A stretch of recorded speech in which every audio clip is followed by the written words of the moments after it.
ආයුබෝවන් ඔයාලා හැමෝටම අද මම ඔයාලට කියලා දෙන්න හදන්නේ බැද්දේගම නවකතාවේ චරිත නිරූපණයන් පිළිබඳව. ඉතින් අපි පළමුවෙන්ම සාකච්ඡා කරලා බලන්නේ සිලිඳුගේ චරිතය පිළිබඳව. ඉතින් මේ සිලිඳු කියන පුද්ගලයා තමයි මේ බැද්දේගම නවකතාවේ ප්‍රධාන චරිතය බවට පත් වෙන්නේ. ඉතින් ඔහු මහ වනයේ ජීවත් වෙන දඩයක්කාරයෙක්, ගොවියෙක් නේද? ඉතින් මේ බව ඉතාමත් පැහැදිලිවම කතුවරයා පවසලා තියෙනවා. මෙන්න මේ මං කියන උද්ෘත අවශ්‍යය ඔයාලා සටහන් කරගන්න. අන් හැම ගැමියෙකු මෙන්ම සිලිඳුදු ගොවියෙකි. ඔහුට ටිකක් පිස්සු යයි ගම්මු කියවෙන්නේ. ගොවිකම කිරීමේදී පවා ඔහු ගමෙන්ම අලසයා විය. මොහුගේ ප්‍රධාන ජීවනෝපාය වූයේ දඩයමය. දවල් මහවනයේ රිංගා ගොස් ඌරකුට හෝ මුවකුට හෝ එල්ල කරගන්නට ලැබුණොත් ඔහු තමාගේ දිග තුවක්කුවේ වෙඩිල්ල නොවරද්දා ලූවේය. 10 වෙනි පිටුවේ තමයි ඒ උද්ෘත පාඨය සඳහන් වෙන්නේ. ඉතින් මේ හිතින් අපි සඳහන් කරපු අයුරින් සිරිඳුගේ චරිතය දිහා බලපුවාම එයා ගොවියෙක්. නමුත් එයා මේ දඩයමට ඊට වඩා උනන්දු වෙච්ච වගේම දක්ෂයෙකු බව තමයි කතුවරයා මනාව පැහැදිලි කරලා දක්වලා තියෙන. ඉතින් ඇත්ත වශයෙන්ම එයා මේ ජීවත් වුණේ මහා කැලෑව මැද තනි වෙච්ච මේ කුඩා ගමක. ඉතින් මේ ගමේ බොහෝ දුෂ්කරතා තිබුණා. සතුන්ගෙන් වන කරදර, නියගය, ආරච්චිගෙන් වන කරදර, ණයබර, වගා විනාශය මෙන්න මේ වගේ නොයෙකුත් දුක් ගැහැට විඳීමට ඒ ගමේ මිනිසුන්ට සිද්ධ වුණා.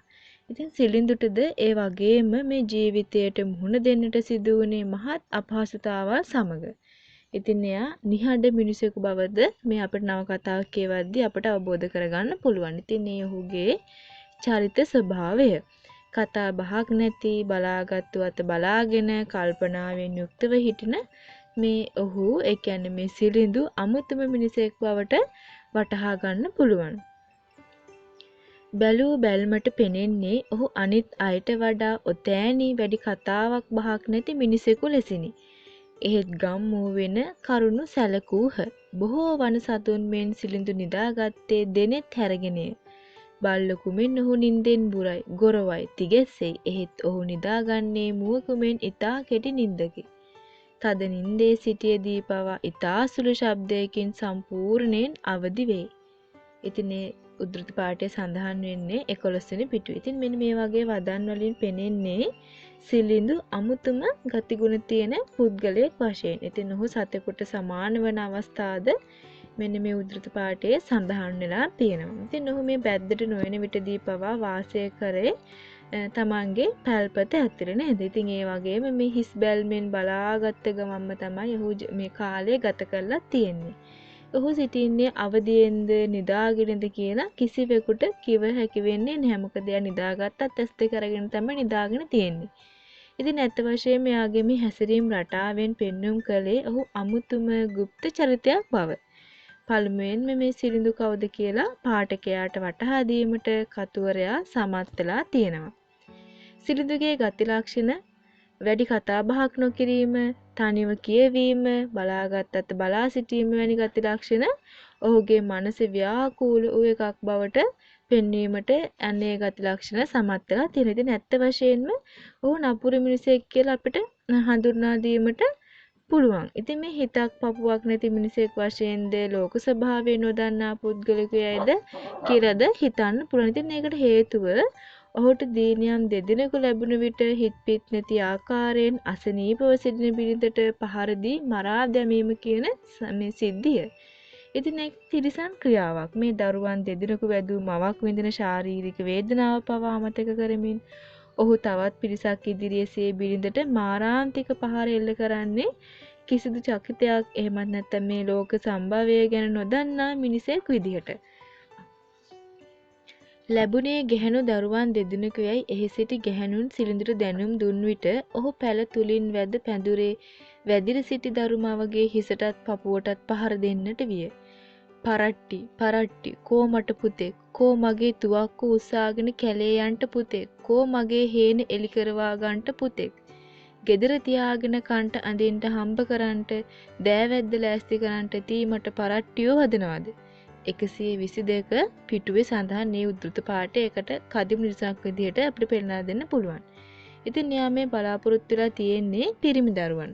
ඒත් එයාට පෙනෙන කෙනෙක්. එයින් පෙනෙන්නේ යාගේ මේ බලාපොරොත්තු කඩවීම ඉවසා දරා ගන්නට තරම් ශක්තියක් නැති පුද්ගලයෙක් විදිහට. ඉතින් එක් විටකදී මේ සිලිඳු ඉක්මනින් කෝප ගන්න පුද්ගලයෙක් නේද. ඉතින් ඔහු සිය බිරිඳ මරා දමන්න ඉක්මන් කෝපය නිසා ඒ වගේම නොදැනුවත් මිනිසෙක්. ඉතින් මේ අඩු වශයෙන් ස්වභාව ධර්මය ගැන පවා ඔහුට හරිහැටි අවබෝධයක් නැහැ. මේ පිරිමි දරුවෙකු එහෙමත් නැත්නම් ගැහැණි දරුවෙකු කියලා කියන්නේ තමාගේම දරුවන්නේ නේද. ඉතින් එහෙත් මේ ගැහැණියකට බලාපොරොත්තු වන දරුවාම ලබා දීමට තරම් හැකියාවක් නොමැති බව සිලිඳුට අවබෝධයක් නැති නිසා තමයි ඔහු කෝප වෙලා ඔහුගේ බිරිඳ මරා දාන්නේ.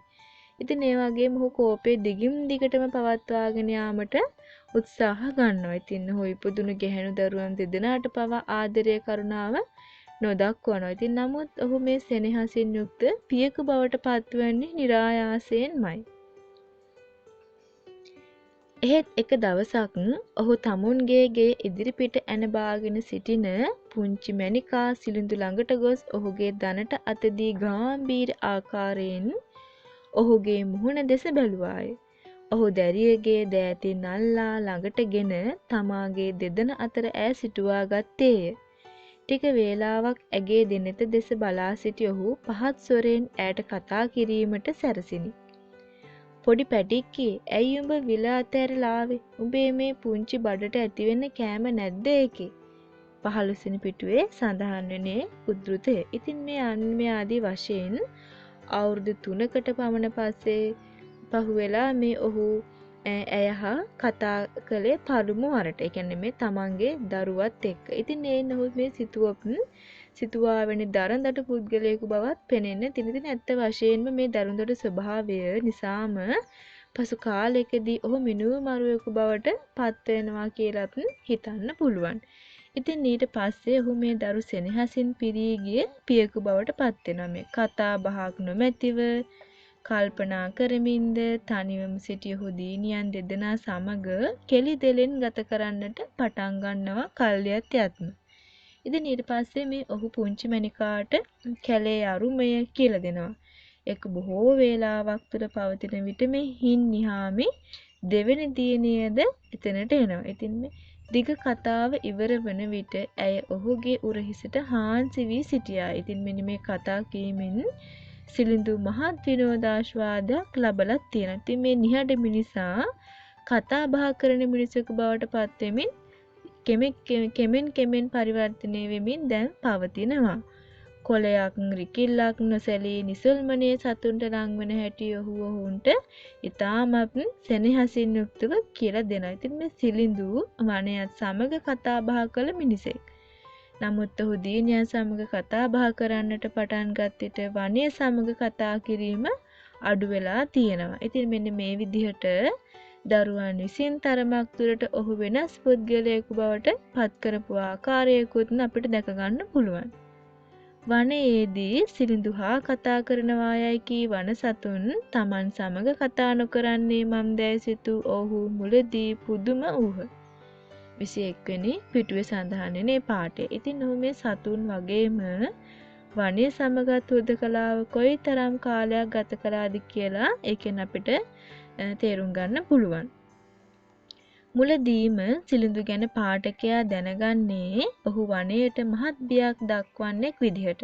ඉතින් ඒකේ මේ යක්ෂණියෝ හිටින බව තමයි යාළමේ දැඩිව විශ්වාසය කරමින් ඒක සිය දරුවන්ටද උගන්වලා තියෙන. ඉතින් මේ වනයේ නිතර සැරිසරන මේ මිනිසා ඒකට බිය වුණේ ඔහුගේ සිතේ දුර්වලකම නිසා වෙන්න පුළුවන්. සිලිඳුගේ මේ අස්ථාන භීතිය ගැන අනෙක් දඩයක්කරුවන් සිනා පහල කළ විට ඔහු කීවේ මේ කැලෑවේ සිටින කිසිම සිව්පාවෙකුට වලහෙකුටවත් නුඹලා හැමෝම බය වෙයි. තනි අලියාටවත් මම බය නැහැ. මගේ බය මේ වනයටයි. 11 වෙනි පිටුවේ සඳහන්නේ පාඩේ. ඉතින් මේ මහා වනයේ තුල භූතයන් සිටින බව තමයි ඔහු විශ්වාස කළේ. ඉතින් මෙසේ ඇති බිය නිසා ඔහුට පසු කාලයේ බොහෝ කරදර ඇති වුණා. මේ මානසික වශයෙන් යක්ෂයන්ට බිය වෙච්ච ඔහු දැඩි ලෙස අසනීප වන්නේත් මේ යක්ෂයන්ගෙන් එන කරදර නිසා කියලා සිතන්න පටන් ගත්තා. ඉතින් බලපන් කපුටු පැටික්කේ උඹ මේ ආවේ කොච්චර නරක තැනකටද කියලා. උඹ හොඳට පරිස්සම් වෙයන්. නැත්තම් මොකක් හරි යකෙක් පඳුරකින් එළියට පැනලා උඹවත් අල්ලලා ඩැහැගෙන යයි. 19 වෙනි පිටුවේ සඳහන්නේ පාට. ඉතින් මෙන්න මේ විදිහට නිතරම එයා ඒ කියන්නේ මේ සිලිඳු යක්කු ගැන කියවනවා. ඉතින් ඒක ඔහුගේ මේ සිතේ පවතින බිය නිසා බව අපිට පැහැදිලි කරගන්න පුළුවන්. තමා දඩේමේ ගිය ගමන් ගැනත් දිය කඩවල් සමීපයේ රාත්‍රිය රැක සිටි සතුන් රාත්‍රිය රැක සිටි සැටිත් ගස් සෙවණේ සිටි සතුන් හා යකුන් ගැනත් තම ළමයින්ට විස්තර කර දීමේ 19 වෙනි පිටුවේ සඳහන්නේ පාට. ඉතින් මේ කල්යත්‍යත්ම සිරිඳු වඩාත් අලස වෙනවා. වඩාත් උෂ්ණිම්භූත වෙනවා. වඩාත් හපුටු වෙනවා. මේ තමාට අපලගෙන දෙන කිසියම් අමනුෂ්‍ය දෝෂයක් තමා පිට වැටි ඇතයි කියන මතය තමයි ඔහුගේ හැඟීම් බවට පත් වෙන්නේ. ඉතින් මේ ගම අතහැරලා වනගත වීමෙන් ඒකෙන් බේරීමට එහෙමත් නැත්නම් ඒක අමතක කිරීමට එයා බොහෝමත්ම උත්සාහ ගන්නවා. මං උඹලට කොච්චර කීවද ගස්වල යක්කු උඹලා යන පාරවල් ලයිනේ හැංගිලා බලා ඉන්නවයි කියලා. දවල් තිස්සේ උඹලා තුරුළු කරගෙන උන්නා. මං කීවනේ මේකේ යක්ෂයෝ පිරලා ඉන්න වගත් උන්ගෙන් හිරිහැර ඇතිවෙන්න පුළුවන් වගත් ගස් සෙවෙනැලි වල උන් හැංගිලා ඉඳලා උඹලා යනකොට වසඟ කරගන්නවා. ඔන්න දැන් එකෙක් උඹ වසඟ කරගෙන 48 පිටුව. ඉතින් මේ පුංචි රාළ තමාට නැති බලයක් ගැන කියවමින් යක්කු ගැන ඔහු තුල බිය උපදවනවා. දැන් ඔයාලා දන්නවා මේ නවකතාව කියවලා තියෙන අය නම් පුංචි රාළ කියන්නේ කවුද කියලා.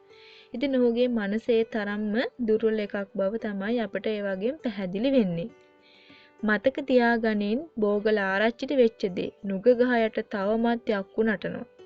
86 වෙනි පිටුව. ඉතින් මේ සිරිඳු හොඳටම කැළඹිලා ගියපු බව එයාගේ මුහුණේ තියෙන භාවයන්ගෙන් අපිට ඒ වෙලාවේ අපි මේ නවකතාව කියවද්දී අපිට දැනගන්න පුළුවන්. ඉතින් වෙදරාළ සිලිඳුගේ බාල දියණියේ ඉල්ලා පැමිණ ඇය නොදෙන විට යක්ෂයන් ගැන බිය ඇති කරනවා. මේ පුංචි රාළ යක්ෂයන් ඔහුගේ සිතට ඇතුළු කරන්නේ ඉතාම සියුම් ආකාරයෙන්. මේ පුංචි රාළ මන්ත්‍රකාරයෙකු බව දැන සිලිඳු හින්නිහාමි පුංචි රාළට දීමටම තීරණය නොකරන්නේ ඇය කෙරෙහි ආදරය නිසා. ඉතින් මේ සිලිඳුගේ මුහුණ ශෝකාකූල විය. වෙදරාළ විරුද්ධ කර ගැනීමට හොඳ මිනිහෙක් නොවේ. කවුරුත් ඔහු ගැන හොඳින් දනිති. ළමයා තාම පුංචි වැඩි. ඈ තවම මල්වර වෙලත් නැහැ. 80 වෙනි පිටුව. වෙදරාළ මම ළමයා දෙනවා. නමුත් ඈ අකමැති. ඈ ඊයේ රාත්‍රියේ මා එක්ක කීවා උඹ ඈට කතා කළයි කියා. ඈ බොහොම බය වුණාලු. ඈට හොඳටම තරහක් ගියාලු. කැලේ හැදිච්ච එකේ කැලෑ ගතිය තියෙන්නේ. උඹේ ගෙදරට ගැලපෙන්නේ නැහැ. 60 වෙනි පිටුව. ළමයා එහෙම හැදිච්ච එකියක් නෙමෙයි. ඒකයි උඹට මං කියන්නේ. ඇගේ කැමැත්තට විරුද්ධව මට ඈ උඹට දෙන්න බෑ. 61 වෙනි පිටුව. ඉතින් මෙන්න මේ සඳහන් කර පාට සියල්ලන්ගෙම සිරිඳුගේ සිතේ තිබෙන හැඟීම් සමුදායවල අපට දැනගන්න පුළුවන්. ඉතින් මේ සිරිඳු යම් යම් අන්තරවලට බිය වුණත් මේ තමන්ගේ බාල දියණිය පුංචි රාළට දීලා මේ කරදර වලින් නිදහස් වන්නට බැලුවේ නැහැ නේද? ඉතින් මේක ඔහුගේ දැඩි සිත ගැනද අපිට දෙන ආදර්ශයක් විදියට සඳහන් කරන්න පුළුවන්. මේ සිය දියණිය තමා කෙරෙන් ඉවත්ව යනවාට ඔහු කැමති වුණෙත් නැහැ. ඇත්ත වශයෙන්ම ඉතින් යාගෙන් ඇය ඉවත් වන්නට කැමති වුණෙත් නැහැ. ඉතින් ඒක ඔහුගේ දැඩි තීරණ ගැනීමේ ශක්තිය විදිහට පෙන්වන්න පුළුවන්. තමාට අනතුරක් වේ යයි දැන මෙවැනි තීරණයක් ගැනීමට ඔහුගේ සිත ශක්තියෙන් යුක්තයි. සිලිඳුගේ කෝපය ගැන ගැහැණු දෙදෙනා හොඳටම බියගත්ත. ඔහු හා වාද කිරීමෙන් ඔහුගේ කෝපය දියුණු වනවාට වඩා දෙයක් නොවන බව තේරුම්ගත් ඔහු ගෙට ගියහ. සිලිඳු මිදුලේ ඇන තියාගෙනම සිටියේය. ඔහුගේ කෝපය ක්‍රමයෙන් බියට හැරී සිය ගත වෙලා ගත්තේය. පුංචි රාළගේ බලපුලුවන් කාරකම් ගැන ඔහුට කිසිම සැකයක් නැත. තමා ඕනෑකමින්ම පුංචි රාළටත් ඔහුගේ යක්ෂ බලයන්ටත් අසු වූ බව සිලිඳුට වැටහිණ. 63 වෙනි පිටුව. ඉතින් ඔහු තුල යම් යම් දේවල් කෙරෙහි විශ්වාසය දැඩි වෙන්න පටන්ගෙන තියෙනවා. ඉතින් ඒක මානසික රෝගයක්. ඔහු වනේ සැරිසරන්නේ බියෙන් යුක්ත. අඳුර වනයේ පුරා පැතිරෙන්නට පටන් ගති. තමාට උසුළු විසුළු කරන නොයෙකුත් ශබ්දයන් කොළ අතු අතරින් ඇසෙන්නට විය. අඳුරු සේයාවන් ගස් අතර එහා මෙහා පාවුනේය. ඔහු තුළ අස්ථාන භීතියක් හදිසියෙන් පැන නැංගේය. ඔහු ඝන වනයේ එහා මෙහා දුවන්නට සැරසිණි. පටු වන මංවල දුවන ඔහු අතු රිකිලිවලින් පහරද කෑවේය. යහුල් මෙන් තියුණු කටවලින් ඇහැමස් ලියවිණ. ඔහු එහි පිටින්ම මං මුලා වූවෙක් විය. අවතාරයන් තමා පසුපස එළවාගෙන එන්නාක් මෙන්ද විශාල ශරීරයක් ඇති සතුන් තමා යන මග ඉදිරියේ මහ වනය බිඳගෙන දිව යන්නාක් මෙන්ද ඔහුට පෙනෙන්නට වන. 64 පිටුව. ඉතින් මෙන්න මේ වගේ මේ ඔහු යක්ෂයන්ට බියේ හැසිරෙච්ච ආකාරය දිසා බලද්දී ඔහුගේ බියගොළු බව පිළිබඳව හැඟීමක් ඇති කරගන්න පුළුවන්. මීළඟ දවස් 2-3 තුල සිලිඳු තමා කෙරෙන් ප්‍රාණය ඉතා සෙමෙන් නුවත් ලිස්සා යන්නට දෙමින් තෝන්තුවකින් මෙන් පැදුරේ වැතිර සිටියේය. ක්‍රමයෙන් ජීවිතය තුරන් වී යනු ඔහුට දැනේ. 65 පිටු. ඉතින් මේ වෙදරාළ සිලිඳුගේ දුර්වලතාවය දැන යක්කු වෙලවීමට උනන්දු වෙන්නේ නැතුව එයාලගේ මේ දේවාලයකට ගිහිල්ලා පිහිට පැතිය යුතු බව සඳහන් කරනවා. ඉතින් ඒක තමයි බෙරගම දේවාලය. ඉතින් ඒකේ බොහෝ අපහසුයෙන් යුක්තව යා යුතු වෙනවා. මේ සිලිඳු දැඩිසේ මානසික වශයෙන් රෝගී වෙලා ඉන්දියනේ නේද? ඉතින් මේ යකුන් තමා වට කරගෙන හිටින බව තමයි එයා විශ්වාස කළේ. මේ සිලිඳු සන්නාසියෙක් අසරට කැඳවාගෙන යන්නේද මේ වෙදරාළගේ උපදෙස් මත. සිලිඳු රෝගයක් වුණාද ඒ රෝගය යක්කු නිසා ඇතිවන බව කවුරුත් කල්පනා කළා. මේ සන්නාසියා මෙන්න මේ විදිහට කියනවා. ඒ එක ඇහැ තියෙන මිනිහා කෝප වුණා. යකාට මැතිරුවා. යකා මෙයාට දිස්ටිලා ගත්තා. ඒ මිනිහා යකාට මතුරනකොට කීවා ඈ මට ලබා දෙන තුරු නුඹ ඔහු අතහැර යන්න එපා කියා. ඉතින් මෙන්න මේ විදිහට බලද්දි මෙන්න මේ යකාගේ බලය තව තවත් ඇසෙන විට සිලිඳු තව තවත් බියටපත් වුණා. ඉතින් ඔහුගේ ජීවිතයේ දුර්වලම අවස්ථාවක් විදිහට සඳහන් කරන්න පුළුවන්. ඉතින් මේ බියෙන් යුක්ත වෙච්ච ඔහු තම ජීවිතය ගැන අදහස පවා අතහැර සිටියා. ඔහු සුළු දෙයකට පවා බිය වෙන මිනිසෙක් තමයි මේ සිලිඳු කියන්නේ. දැන් ඒ එක ඇහැ තියෙන මිනිහාටත් ජීවය අස් කරන්න බෑ. එයා නුඹලාව දෙවියන් ළඟට එව්වේ ඒ නිසා. යකුන්ට දෙවියන් තදෙන් බල පවත්වනවා. ඒ උද්දෘත පාඨයෙන් මේ සන්නාසියා වුන් බියටපත් කර මේ හින්නිහාමි පුංචි රාළට දිය යුතු බව තමයි සඳහන් කරන්නේ. ඉතින් මේ සිලිඳු තමන්ගේ ජීවිතය ආරක්ෂා කර ගැනීම සඳහා දියණිය ඔහුට දීමට කැමැත්ත පළ කරන්නේ යක්ෂයන්ගෙන් බේරීමට. ඉතින් ඔහුට අකමැත්තෙන් වුණත් මේ හින්නිහාමිව පුංචි රාළට බාර දීමෙන් බේරෙන්න උත්සාහ ගැනීම ඔහුගේ ජීවිතය ගැන තිබෙන ආසාවද අපිට එක් අතකින් පැහැදිලි කරනවා. යකා දැන් ගිහින් වෙදරාළ උඹව ගත්තාට පස්සේ දෙවියෝ යකා වෙලෙව්වා. දැන් මොකද කියන්නේ? ගෙදර එහෙම පිටින්ම පාළුයි උඹ නැතුව. ඒ උද්දෘත පාඨයෙන් මේ යකාගෙන් බේරීමට තමන්ගේ දියණිය දුන්නා දෙයා තුළ ඒ ගැන කැමැත්තක් නැහැ. ඒ වුණාට ඔහු වේදේ සිද්ධ කළා. මේ යක්ෂයන් හා යంత్ర මන්ත්‍ර ගැන විශාල බියක් සිලිඳු තුළ තිබූ බව මේකෙන් පැහැදිලි වෙනවා. ඉතින් ඇත්ත වශයෙන්ම පසුවට බොහෝ කරදර පැමිණියේද මේ අනියත බිය නිසාම. ඉතින් ඔහුගේ මේ මානසික රෝගය සුව වුණේ දියණිය දුන්නට පස්සේ. ඉතින් ඔහු තමන්ගේ දරුවන්ට කතරම් ආදරය කළාද කිව්වොත් ඔවුන් සමගයේ වනයේ පුරාම සැරිසැරුවා. එයාලට තමන් ලැබපු අත්දැකීම් කියා දුන්නා. මේ වනචාරී මිනිසෙකු විදිහට හැඳින්වුණත් ඔහු මහත් වූ පිය සෙනෙහසින් යුක්ත වෙච්ච පුද්ගලයෙක්. මේ එයාලගේ කියන්නේ මේ දරු සුරතලියේ විඳිමින් මහ වනයේ පුර ඇවිද ගියේ යන්නේ කාරණාව නිසා. මේ බබුන් නැමැත්තා පුංචි මණිකා විවාහ කර ගැනීමට ඔහුගෙන් අවසර පතනවානේ. ඉතින් ඒකත් ඔහු ඇය දීගක යන වයසේ සිටින බවක් නොදෙන සිටි බව තමයි එයින් පෙනෙන්නේ. සිලිඳු වඩා සාවධාන බබුන්ගේ කතා වසාගෙන සිටියේය. ඒ සිලිඳුගේ සිතට නොයිවසිල්ලක් වේදනාවක් ඇති කළේය. ඔහු හිස කැසීය. මුළු ඇඟම පහුරු ගා ගත්තේය. බබුන්ගේ කතාව හමාර වූ විට මොහොතක් නිශ්ශබ්ද වුණි. කෙල්ල දීගක දෙන්න තරමට ලපටි වැඩි තාම. ඔහු කීවේය. ළමයා වැඩි විය පැමිණිලා ඉන්නවා. දීග ගිහින් මේ ගමේ ඉන්න හුඟක් ගෑනුන්ට වැඩිය මේ ළමයාට වයසයි. බබුන් සිනාසෙමින් පැවසීය. ළමයා බොහොම ලපටි. ඈ උඹට දෙන්න බැරි ඈ ඒකෙන් අපල ඇති වෙන්න පුළුවනි. ඒ උද්දෘත පාඩ කිහිපය. ඉතින් එහෙම වුණාට බබුන් අදහස අත නාරින විට ඔහු තමන්ගේ මේ කපටි ඥානය පහළ කරගනිමින් මේ තව දුරටත් මෙන්න මේ විදිහට සඳහන් කරන්න වුණා. ගමේ මිනිස්සු අපිට කියන්නේ වැද්දෝ කියා. උඹ ආරච්චිලාගේ පවුලේ මිනිහෙක්. වනේ ඉන්න කොටි ගමේ ඉන්න ගම් බැල්ලියොත් එක්ක එකතු වෙනවද? සිලිඳු විවාහ වී සිටියේ මේ ආරච්චිගේ නැගණියත් එක්ක උනාට කුලය ගැන මතු කරන්නේ දරුවන් තමාගෙන් ඉවත් වීම එයාට ඉවස ගන්න බැරි වෙච්ච නිසා. ඉතින් ඒ උනාට පුංචි මණිකා බබුන්ට බහදී අවසానයි ඒ වෙද්දී. ඉතින් මේ බව දැනගත්ත සිලිඳු දරුවන් තමා අතහැර යාම ගැන දොඩවනවා. අයියෝ අයියෝ ගෙදර පාළු වෙයි. ගෙදර පාළුයි. දැන් මේකේ ජීවත් වෙලා පළක් නැහැ. උඹට පිස්සුද අයියෝ මේ ළමයා දැන් ලොකු ගෑණියෙක්. ඈ දීගක දෙන්න දැන් සුදුසු කාලේ තාත්තා කෙනෙක් ඉන්නවා කියලා ඈ දරුවෙක් මල්ලෙක් නැතුව නිකම්ම මැරලා යන්නද? අන්නේ පාටේ න්යාගේ සිතේ තිබිච්ච දේවල් අපිට තේරුම් ගන්න පුළුවන්. ඉතින් ඔහු අතහැර නොයන බව බබුන් සිලිඳුට පහදා දුන් හේයින් ඔහු තරමක්වත් දිනියගේ විවාහයට තමයි කැමති වුනේ. ඉතින් ඒ වුණත් මේ දරු සෙනෙහස නිසාම ඔහු ගෙයින් පිට සිට අඳුරු වනයේ දෙස බලාගෙන අයියෝ අයියෝ ගේ පාළුයි පමණක් කියමින් දුක් වෙලා තියෙනවා. ඉතින් දෙවෙනි දුව පුංචිරාළ වෙදරාළ විසින් පාවා ගන්නට හදද්දිත් ඔහු ඇය දීමට අකමැති වුණේ මේ දරු දෙක නිසාමයි. නමුත් මන්ත්‍රකරුවෙකු වෙච්ච පුංචිරාළට ඔහු තුල බියක්ද ඇති වෙලා තියෙනවා. ළමයා තවම ලපටි වැඩි. ඈ තවම මල්ලර වෙලත් නැහැ. ඈ කැලේ හැදිච්ච එකේ කැලෑ ගතිය තියෙන්නේ. උඹේ ගෙදරට ගැලපෙන්නේ නැහැ.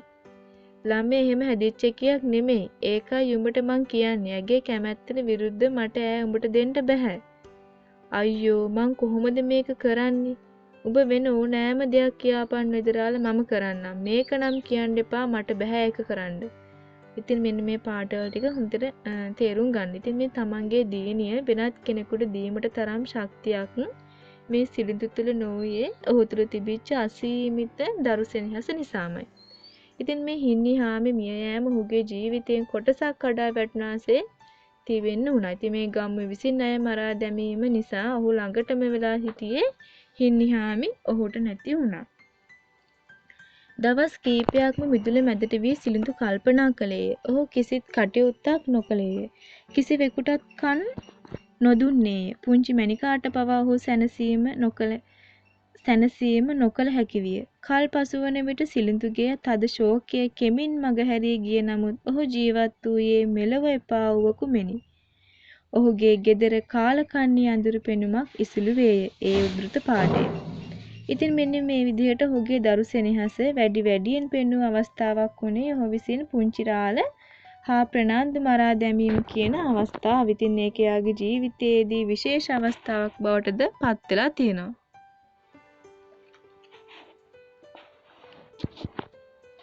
මේ ආරච්චිලා හා ප්‍රනාන්දු මරා දැමීම දරු සෙනෙහසේ ප්‍රතිඵලයක්.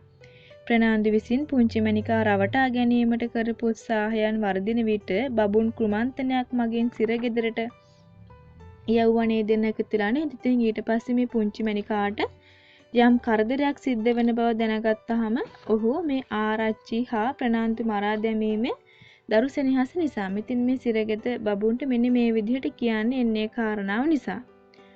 කොවිතින් ගෑණි කොහෙද? පහස් ස්වරයෙන් බබුන් නැසීය. ඈ උඹ එනකල් බලාගෙන ගම ඉන්නවා. දැන් ඉතින් ඔක්කොම හරි. ඔව් මට සහතිකයි. උන් මලා. මං උන් මැරුවා. අර නාකි මිනිසයා කියාපු හැටියට පව් වුණත් එච්චරමයි කරන්න තිබුණේ. මාව එල්ලුම් ගහට අරීවි. කවුරුනුත් කියන්නේ ඒකයි. ඒත් ඔක්කොම හරි. මට සංසාරේ තේරුණා. ඉතින් උඹ ගමට ඵලයන් පුංචි මණිකා බලාගෙන ඉන්නවා උඹ එනකල්. ඔක්කොම අපල ඉවරයි. ඔක්කොම කරදර ඉවරයි. ඒ උද්දෘත පාඨයෙන් මේ සිලිඳු නිතරම තම චරිතය වෙඩි කෑ කුළුමීමකට තමයි සමාන කරලා තියෙන්නේ.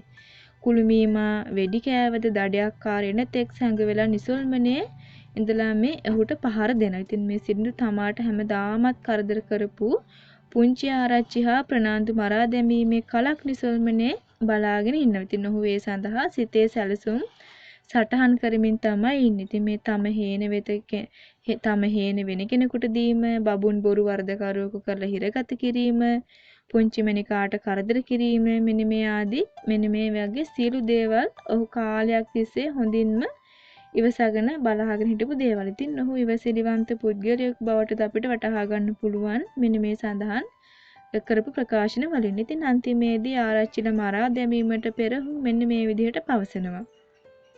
මී හරකා හරිම මෝඩයි නැද්ද ආරච්චි? හරියටම මෝඩයි. ඌට පෙනෙන්නේ නැහැ. ඌට ඇහෙන්නේ නැහැ. උඹ ඒ වගේ දන්නවද? මං ඒ වගේ දන්නවා. මම දඩයක්කාරයෙක්. ඉතින් ඌට ලං වෙලා වෙඩි තියනවා. මේ හරිය. ඉස්සර වෙලාවම ඩෝං ගාලා සද්දයක් ඇහුණා. මෙන්න මේ ආදී වශයෙන් ඒ ගැන ඔහු සඳහන් කරන්න යන්නේ කාරණාවල් නිසා. ඉතින් ආරච්චිලට වෙඩි තැබීමට පෙර ඔහු මෙන්න මේ විදිහට දීර්ඝව දොඩවනවා. ඉතින් මේ කැලේදී ඔහු ලැබපු අත්දැකීම් සම්බන්ධව තමයි ඔය විදිහට දීර්ඝව දොඩවන්නේ. ඉතින් මේ කුළුමීමා ඔහුට සමීප චරිතයක්. විටක ඔහු කටයුතු කළේ කුළුමීමෙකු වගේයි සිතේ තබාගෙන. ඉතින් ඒක මේ කාලයක්ම සිතමින් කල්යල් බලා සිටියේ ආරච්චිගේ කරදරය අවසන් කිරීමට සිතාගෙන. ඉතින් සිලිඳු නිතරම නීතියට ගරු කරපු පුද්ගලයෙක් බව පෙනෙනවා. තුවක්කුව ලයිසන් කිරීම ගැන ඔහු විටක ආරච්චි ඔහුට මතක් කරනවා.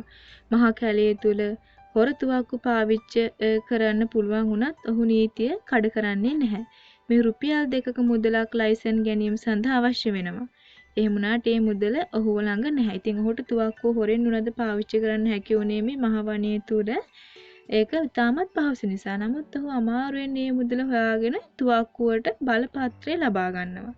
ඉතින් ඔහු මෝඩයෙකු ලෙස තමයි හැසිරෙන්නේ, කටයුතු කරන්නේ නේද? ඒ වුණාට ඔහු තුල මේ අභිමතාර්ථ ඉෂ්ට කර ගැනීම සඳහා සියලු දේම සැලසුම් සහගත ලෙස තමයි ඔහු සිද්ධ කරන්නේ. ඉතින් ඔහු හොඳ සැලසුම්කරුවෙකු වශයෙන් තම පවුලට පැමිණි කරදර අහවර කරගන්නට යෙදෙන්නේ අන්නේ කාරණාව නිසා. ඔව් අප්පච්චි, ඒත් මේ සැරේ උන් ගම ආවම අපි මොකද කරන්නේ? උන් දෙන්න ඔන්න දැනගනින් ළමයා, මෙච්චර වෙලා ඔය ගැනම තමයි මම කල්පනා කළේ. දැන් කරන්ට තියෙන එක වැඩයි. මං ඕකලා දෙන්නව මරනවා. මරනවා? අයියෝ අප්පච්චි නෑ උඹට පිස්සු. ඔව් පිස්සු. හොඳයි පිස්සු. ඉතින් මොකද මෙච්චර කලුත් මිනිස්සු මට කීවේ පිස්සා.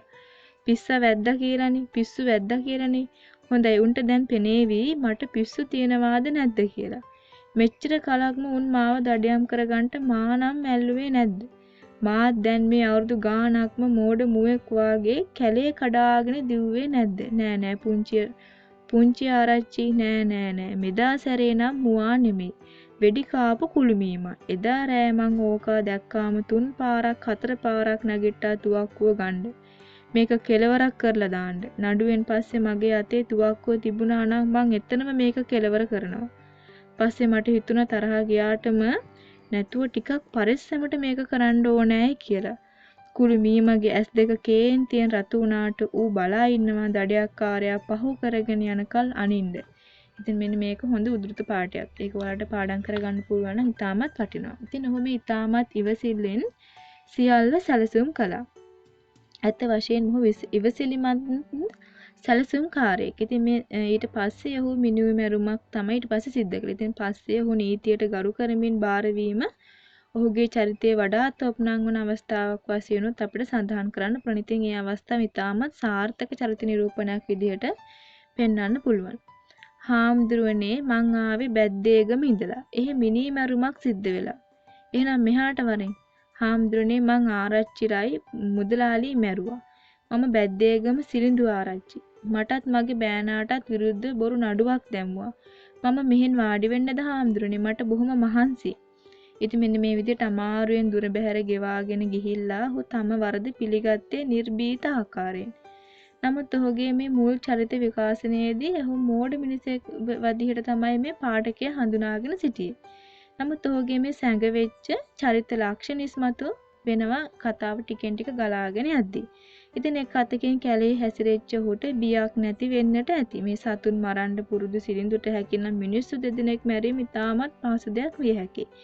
ඉතින් ඒකද ඔහුගේ දියණියට තිබිච්ච දරු සෙනෙහස නිසාමයි මේ කරදර බොහෝමයකට මුහුණ දුන්න ඔහු තම දියණිය හෝ සතුටින් ජීවත් වෙනවා ඇතැයි කල්පනා කරන්නට ඇති නේද? ඉතින් එක අතකින් මේ සිද්ධිය ගැන සාකච්ඡා කරද්දී ඔහු ජීවිතයට මුහුණ දෙන්නට බියෙන් මෙන්න මේ විදිහට සිද්ධ කරා කියලා හිතන්නත් පුළුවන්. ඉතින් උපන්ගේ මෝඩය නිසා බවද මේ සිතන්නත් පුළුවන් එක අතකින් නේද? ඉතින් ඊට පස්සේ මේ දියණියටද සැපසේ ජීවත් වෙන්න හැප්පෙන්නේ නැහැ. ඉතින් ඔහුටද එසේ වුණා. මේ බබුන් පැමිණ ඒ සමග හොඳින් ජීවත් වෙනු ඇතැයි සිටුවේද ඒද ඉට්ටුනේ නැහැ. ඉතින් මේ සියල්ල මොහ විසින් කරගත් දේවල්. ඉතින් ඔහු බලාපොරොත්තු වුණේ මේ නඩුකාර හාමුදුරන්ගෙන් දඬුවම් ලැබිලා සියල්ලම ඉවරයක් වෙයි කියලා. ඉතින් මං කීව නැත්ත ඔබ වහන්සේ මේකේ තීන්දුවක් දෙන්න. කෙලින්ම මම මෙහාට ආවේ මේක ඉවරයක් කරලා තීන්දුවක් ලබා ගන්න තමයි.